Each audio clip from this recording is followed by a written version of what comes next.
Hi, మనం ఈరోజు చెప్పుకోబోయే టాపిక్ ఆల్జీబ్రా. మనం స్కూల్స్లోనైనా కాలేజెస్లోనైనా మ్యాథ్స్ ఫార్ములాస్ చెప్తారు, షార్ట్ కట్స్ చెప్తారు, అన్నీ చెప్తారు ఎట్లా చేయాలో. కానీ దాని రియల్ టైమ్ అప్లికేషన్స్ మాత్రం చెప్పరు. నేను ఆ గ్యాప్ని ఫిల్ చేద్దాం అనుకుంటున్నా. మీకు ఇంట్రెస్ట్ ఉంటే నా ఛానల్ని ఫాలో కావండి. ఇంకా నేను మా దగ్గర ఎక్సలెంట్ ట్యూటర్స్ ఉన్నారు, ఫ్రీ డెమో క్లాస్ కూడా ఇస్తాం. మీకు నచ్చితే మీ పిల్లలకి అసైన్ చేస్తాం. మీకు ట్యూటర్స్ ఎక్స్ప్లెయిన్ చేసే విధానం మీకు అర్థమైతేనే అది కూడా. ఇంకా మీకు ఇంట్రెస్ట్ ఉంటే నేను పైన ఒక నెంబర్ ఇస్తే దానికి టెక్స్ట్ చేయండి.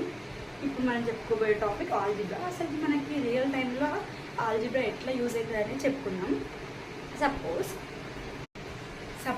ఇప్పుడు నేను ఒక షాప్కి వెళ్ళినా అనుకుంటా. ఆ షాప్లో నేను ఒక షర్ట్ తీసుకున్నా. ఆ షర్ట్ నాకు ఒక 1200 ఇచ్చింది అనుకున్నా.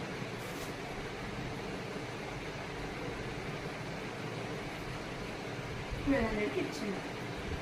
అయితే నాకు షాప్ అతను ఏం చెప్పిందంటే, మేడం మీకు డిస్కౌంట్ పోని 800 ఇస్తున్నాం షర్ట్ అని అంటారు. డిస్కౌంట్ ఎంత?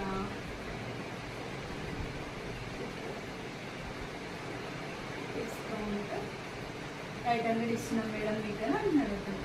అంటే ఇప్పుడు నాకు డిస్కౌంట్ ఎంత ఇచ్చిన అనేది తెలియాలి. అయితే నేను ఇప్పుడు డిస్కౌంట్ని ఎక్స్ తోటి డినోట్ చేస్తున్నాను.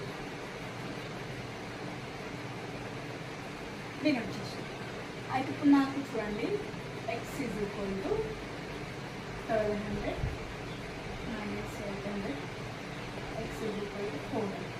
అంటే నాకు డిస్కౌంట్ ఎంత వచ్చింది? 400 వచ్చింది. ఇట్లా మనం ఆల్జీబ్రాని యూజ్ చేసి ఈక్వేషన్స్ని సాల్వ్ చేయవచ్చు. For example